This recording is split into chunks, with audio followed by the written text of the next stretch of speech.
Radhe Radhe everyone.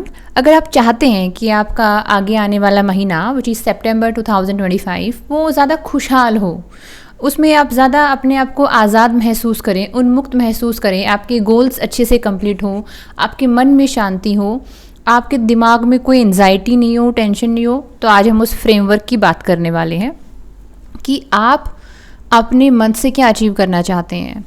और क्योंकि अभी तो लगभग एक हफ्ते से ज़्यादा का टाइम है सितंबर आने में, इस वीडियो को एक हफ्ते पहले बनाने का पर्पज़ ये है कि मेरी माँ बोलती हैं हमेशा कि सुबह अगर कोई काम करना है, मान लीजिए सुबह आपको कोई काम 5 बजे करना है, तो उसकी तैयारी ना पहली शाम से हो जाती है। आपको कहीं ट्रैवल करना है तो शाम में बैग पैक कर लेते हैं। अगर आपको सुबह किचन में कुछ काम करना है तो रात में ही थोड़ा सा जितना कर सकते हैं उतना करके सोते हैं। पढ़ाई अगर कुछ करनी है तो रात में करते हैं ताकि मॉर्निंग में एग्ज़ाम के लिए रिवीजन हो पाए। यानी over duration of a time एक मोमेंटम सेट होता है, एक क्लैरिटी सिंक इन करती है और उसके बाद उस चीज़ के होने की पॉसिबिलिटीज़ बढ़ जाती हैं। तो अभी आपके पास लगभग एक हफ्ते का टाइम है। आप डेली बेसिस पे थोड़ा थोड़ा समय देकर इस चीज़ के बारे में सोच सकते हैं कि आप अपनी आगे आने वाले महीने से चाहते क्या हैं। जब हम यज्ञ करते हैं तो कुछ ऊंची चीज़ पाने के लिए छोटी छोटी चीज़ों का बलिदान करना पड़ता है। वैसे ही जीवन भी एक यज्ञ जैसा है।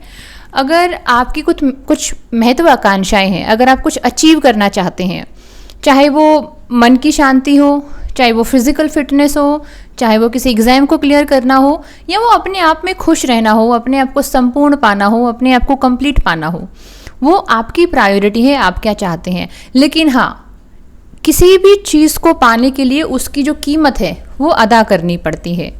और कई बार कीमत होती है हमारी आदतें, हमारी पुरानी सोच, हमारी दक्यानूसी रूढ़िवादी मान्यताएं, जिन्होंने हमारे सामने एक ऐसी पिक्चर पेंट करती है कि हमको ऐसा लगता है कि यही जीवन है, इससे परे तो जीवन की कोई संभावना हो ही नहीं सकती। तो सबसे पहले मैं आपको इस फ्रेमवर्क की बात करती हूँ। इसके बारे में मैंने पहले भी बात करी है अपनी पहली वीडियोज़ में कि this is a framework of clarity, कि आप कॉन्शियस होते हैं किसी चीज़ को लेकर, आपके मन में उस चीज़ को लेकर एक क्लैरिटी आती है, आपके मन में एक कंपैशन आता है। तो यानी आपके मन में ना, इसको आप कहीं लिख लीजिए अपनी कहीं डायरी में, अगर आप कहीं सुन रहे हैं तो कहीं स्क्रिबल कर लीजिए, हैविंग अ क्लैरिटी। आप ना अपने आप से पूछें कि आप सितंबर में क्या अचीव करना चाहते हैं। और ये बात हमेशा ध्यान रखिएगा, कुछ ऊंचा पाना है, कुछ ऐसी चीज़ पाना चाहते हैं जिससे मन को सुकून मिले, आत्मा को शांति मिले, तो कुछ चीज़ों को छोड़ना पड़ेगा। और उन चीज़ों को छोड़ने के लिए आपको एफर्ट भी नहीं लगेगा। क्यों नहीं लगेगा? क्योंकि आपको चीज़ों की कीमत समझ आ जाएगी कि अरे ये तो बहुत कम कीमत में बहुत ऊंची चीज़ मिल रही है। तो हैविंग अ क्लैरिटी कि आप अचीव क्या करना चाहते हैं। आप फिज़िकल फिटनेस में जाना चाहते हैं, डाइट इम्प्रूव करना चाहते हैं, अगर आपको स्ट्रेस एंजाइटी रहता है तो आप लिख सकते हैं अपने डायरी में कि मुझे पूरे सितंबर के महीने में किसी स्ट्रेस को फील नहीं करना है। अगर आपकी सेल्फ रिस्पेक्ट, आपकी सेल्फ एस्टीम बहुत कम है तो आप लिख सकते हैं अपनी डायरी में कि मुझे अपनी सेल्फ एस्टीम को बढ़ाने के लिए जो छोटे छोटे पॉसिबल स्टेप्स हैं वो करने हैं। अगर आप एक स्टूडेंट हैं, पढ़ाई के लिए कॉन्फिडेंट नहीं है, तो आप लिख सकते हैं कि सितंबर के महीने में मुझे अपने डेली बेसिस पे 3 से 4 घंटे की एवरेज देनी ही देनी है। क्योंकि एक बार जब किसी चीज़ का मोमेंटम बनता है तो वो अपने आप अच्छी चीज़ों को आकर्षित कर लेता है। मान लीजिए कोई बच्चा है, किसी बुरी संगति में बैठता है, शुरू में गाली देना सीखेगा क्योंकि आदत आ गई है उस संगति से, फिर गाली देने के बाद थोड़ी मारपीट सीखेगा, फिर नशे पत्ते सीखेगा, फिर हो सकता है कोई और आपराधिक गतिविधियों में चला जाए क्योंकि वहाँ पे एक नेगेटिव मोमेंटम बन गया है, एक माहौल बन गया है। वैसे ही अच्छी आदतों का भी होता है। अगर आपने सिर्फ 4 घंटे की एवरेज, आपने सिर्फ ये डिसाइड किया कि मैं सिर्फ 4 घंटे ही पढ़ूंगा, ठीक है, आपने दिन में 2-2 घंटे के स्लॉट्स डिसाइड कर लिए। अब आप सिर्फ 4 घंटे पढ़ नहीं पाओगे क्योंकि जो खुशी और जो संतुष्टि आपको अपना काम करके मिलने वाली है वो आपके मन में एक उत्साह लाएगी, एक उत्सव, एक सेलिब्रेशन भी लाएगी कि नहीं 1 घंटा और पढ़ते हैं, 2 घंटा और पढ़ते हैं। Over a period of a time ये कॉन्फिडेंस आपको आएगा। अगर आप एक गृहिणी हैं, अगर आप कुछ ऐसी एक्टिविटीज़ करना चाहते हैं जिससे आप फाइनेंशियली फ्री हो सके, तो उसका भी एक छोटा सा प्लान बनाएं। पहले एक मैक्रो प्लान बनाएं, फिर एक माइक्रो प्लान बनाएं कि मुझे ऐसे करना है। मतलब यहाँ पर आपको खुद से कनेक्ट होना पड़ेगा कि आप करना चाहते क्या है, आपकी इमोशनल नीड्स क्या हैं। यानी सितंबर के महीने से आपकी किन इमोशंस को आप जीना चाहते हैं। इन द मंथ ऑफ सितंबर आपको क्लैरिटी कितनी है इमोशंस को लेकर, भी मुझे इस इमोशन को फील करना है। मान लीजिए आप एक ऐसे इंसान है जिसकी सेल्फ एस्टीम बहुत लो है, आप अपने आप में अपनी वैल्यू नहीं कर पाते हैं, तो यू कैन राइट डाउन कि मैं छोटी छोटी ऐसे स्टेप्स करूँगा। फॉर एग्जाम्पल चाहे कुछ चीज़ों को ना बोलना हो, चाहे कुछ एक्टिविटीज़ को बहुत एफर्ट लगा के करना हो ताकि आपको अच्छा फील हो। यानी आपको खुद से एक तरीके से बात करनी पड़ेगी। You have to engage with yourself having a clarity. और पता है आपको, जब क्लैरिटी आती है ना तो उसके साथ कॉन्शियसनेस यानी एक तरीके की चेतना आ जाती है। ठीक है, मान लीजिए घर था और बहुत गंदा था, आप उसके अंदर रहते थे, तो उस घर में चारों तरफ इतनी गंदगी थी कि आप भी उसमें उसी तरीके से रहते थे कि खाना खाया, बर्तन इधर उधर फेंक दिए, मैले कपड़े इधर उधर पड़े हैं, जाले वाले लगे हुए हैं, बेडशीट चेंज नहीं हो रखी है महीनों से।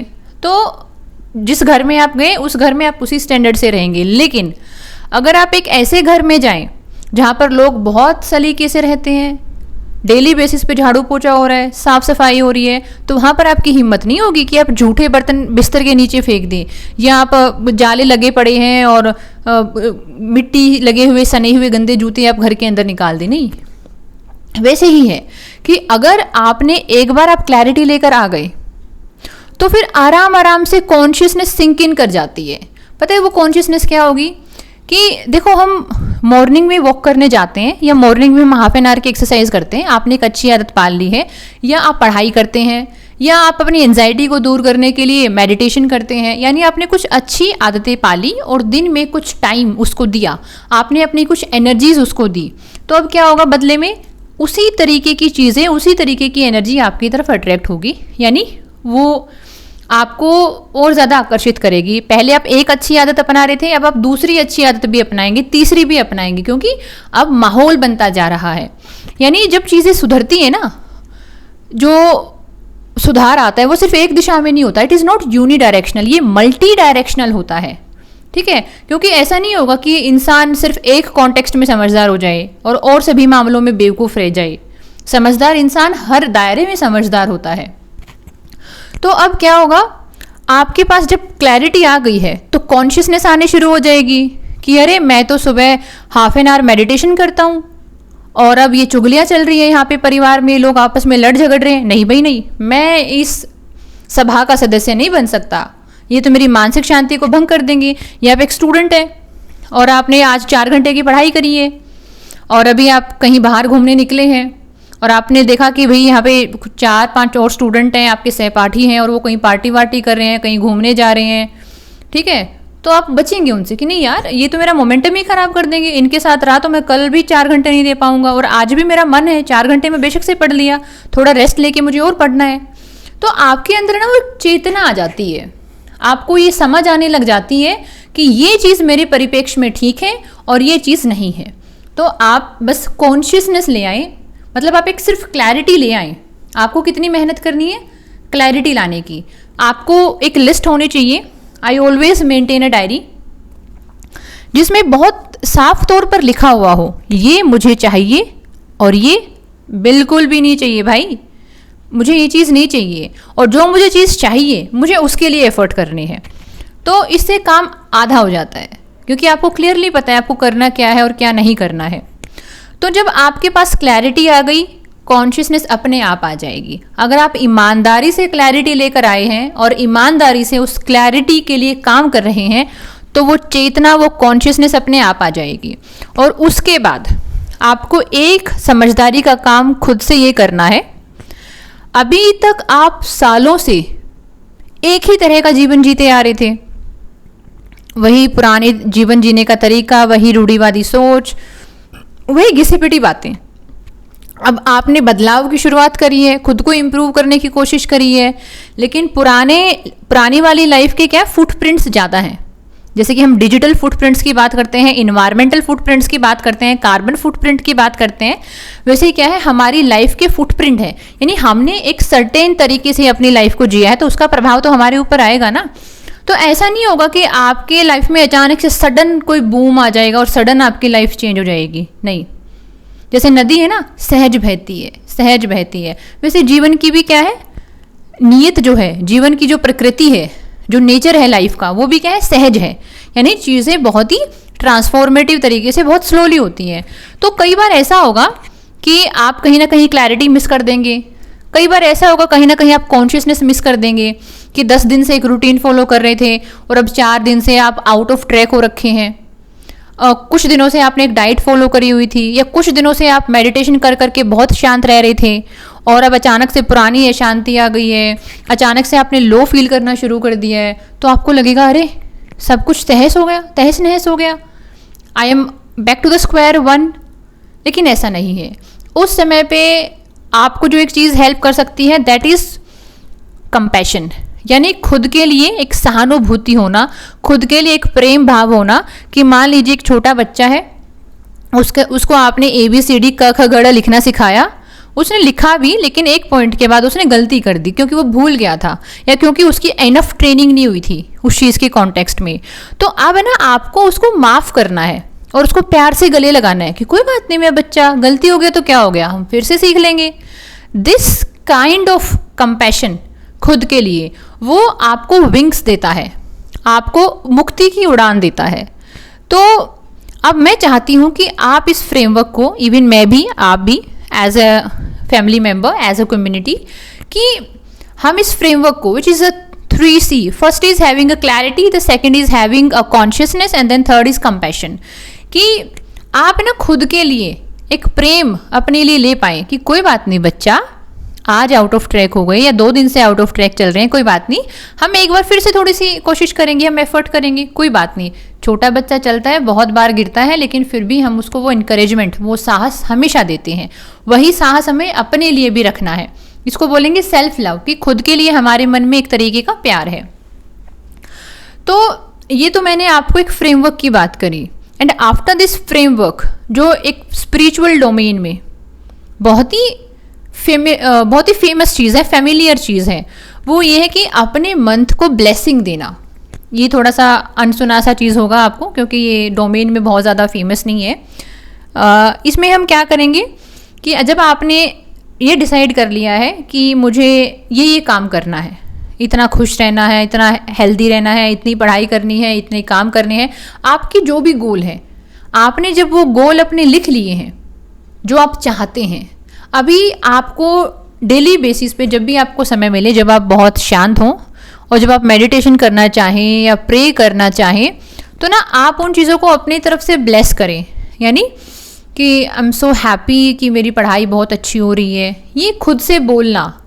वो जो इनर चाइल्ड है ना, आपके अंदर वाला बच्चा है, उसको कन्विंस करना कि अच्छा ऐसा हो रहा है, या मैं पूरे सितंबर मंथ बहुत ही शांत हूँ, बहुत ही खुश हूँ, मैं किसी के साथ मेंटली इंगेज नहीं हो रही हूँ या इंगेज नहीं हो रहा हूँ, मैं किसी के साथ टसल में नहीं हूँ, लड़ाई में नहीं हूँ, ठीक है, मुझे किसी से वैलिडेशन और अटेंशन नहीं चाहिए, मैं खुद में खुश हूँ। यानी अपनी एक अफर्मेशन तैयार करना कि आप चाहते क्या हैं। फॉर एग्जांपल, अगर मैं बोलूँ कि मुझे सितंबर मंथ से क्या चाहिए, तो मैं चाहती हूँ कि सितंबर मंथ में कम से कम मेरा डेली बेसिस का जो एवरेज है पढ़ाई का, वो कम से कम मेरा 10 घंटे रहना चाहिए ऑन रिकॉर्ड। ऑफलाइन जो पढ़ाई हो रही है जो हो रही है, लेकिन एक मुझे इतना कॉन्फिडेंस चाहिए कि without any single day of discontinuity मुझे 10 घंटे के अपने स्टडी आवर्स चाहिए। This is my personal goal. तो now I will bless myself, I will bless myself in this way कि भाई I am so confident, I am happy, I am very relaxed कि मेरा ये काम हो रहा है। अगर स्पिरिचुअल डोमेन की बात करूँ, लॉ ऑफ अट्रैक्शन की बात करूँ, तो इसमें क्या होता है कि आप है ना पूरे यूनिवर्स को या डिवाइन पावर्स को आप एक तरीके का मैसेज दे रहे हैं कि देखो मुझे ये चाहिए, आपको मेरी हेल्प करनी है। ऐसे बोलते हैं ना, किसी चीज़ को दिल से चाहो, शिद्दत से चाहो तो पूरी कायनात उसको मिलाने में मदद करती है। वही बात है कि आप अपनी आत्मा से, आप अपनी सोल से, अब आप अपनी कॉन्शियसनेस से इस पूरे ब्रह्मांड में मैसेज क्या भेज रहे हैं कि मुझे ये चीज़ चाहिए। You are very specific about the things. ऐसा नहीं है कुछ भी चलेगा। फिलहाल आप पता है कैसे जोन में है, ठीक है जैसा होगा, इतना क्या सोचना। तो फिर आपको उस पूरे महीने कुछ भी मिलेगा, मतलब कुछ भी हो सकता है। But when you are very specific about yourself, when you are very choosy, very exclusive about your choices, कि भाई नहीं मुझे इतनी हेल्थ चाहिए, इतनी पढ़ाई चाहिए, इतना मेंटल पीस चाहिए, इतना फाइनेंशियल रिसोर्सेज चाहिए, और मुझे इसके लिए ये एफर्ट लेनी है, then the clarity you will have, then the consciousness you will have, and obviously compassion for yourself. people आम तौर पर अपने लिए compassion लाना भूल जाते हैं, जो कि बहुत ज़रूरी है। अगर आपको लॉन्ग टर्म में सर्वाइव करना है तो खुद का दोस्त होना पड़ेगा, खुद से प्यार करना पड़ेगा, क्योंकि बाहर के लोग नहीं बार बार आपके पास आ सकते हैं, उनकी भी अपनी लिमिटेशन है, उनकी ज़िंदगी के मुद्दे, उनकी ज़िंदगी के भी तो मसले हैं, वो भी तो परेशान है, उन्होंने थोड़ी मुक्ति मिल गई है। तो बिना किसी पर निर्भर हुए आप अपने लिए क्लैरिटी, कॉन्शियसनेस और कंपैशन, तीनों चीज़ों रखें, और अपने सितंबर मंथ के लिए चीज़ों को डिसाइड करें, क्योंकि कल सुबह की तैयारी आज शाम से शुरू होती है। तो आगे आने वाले महीने की तैयारी आपके इस एक हफ्ते के टाइम में होगी, कि भाई लगभग आपके पास एक हफ्ते का समय है, एक हफ्ते से ज़्यादा ही है।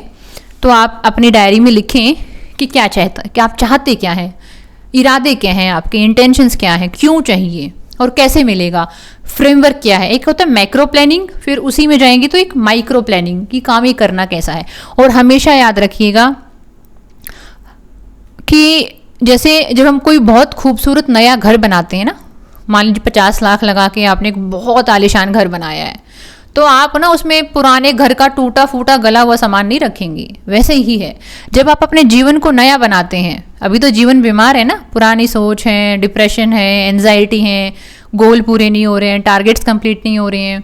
तो जब जीवन बीमार होता है ना, तो आपको ये दवाई के तौर पर क्लैरिटी, कॉन्शियसनेस और कंपैशन वाला फ्रेमवर्क काम आएगा। और उस नए घर में आप कभी भी गला सामान नहीं लेकर आएंगे, आप हमेशा नई चीज़ें रखेंगे। इसीलिए जब आप एक नए रूटीन में जाएंगे तो ऑटोमेटिकली एक कॉन्शियसनेस आपको हेल्प करेगी कि आप कोई भी ऐसी चीज़ खुद ही नहीं करेंगे जो आपका नुकसान पहुंचाए। तो इसी तर्ज पर ऑन दिस पॉइंट मैं आपसे विराम लेती हूँ। राधे राधे। आई bless you, I bless my self also. मैं राधा रानी से प्रार्थना करती हूँ कि आपका आगे आने वाला महीना काफ़ी अच्छा हो, मेरा भी काफ़ी अच्छा हो। फिर इसके बारे में जब महीना ख़त्म हो रहा होगा या फिर अक्टूबर के लिए प्लान करेंगे तो मैं आपको बताऊंगी कि मेरा महीना कैसा रहा, मेरे टारगेट्स कितने कंप्लीट हुए, किस तरीके से हुए, और क्या इम्प्रूवमेंट और किया जा सकता है आगे आने वाले महीने में। राधे राधे, राधे राधे, राधे राधे।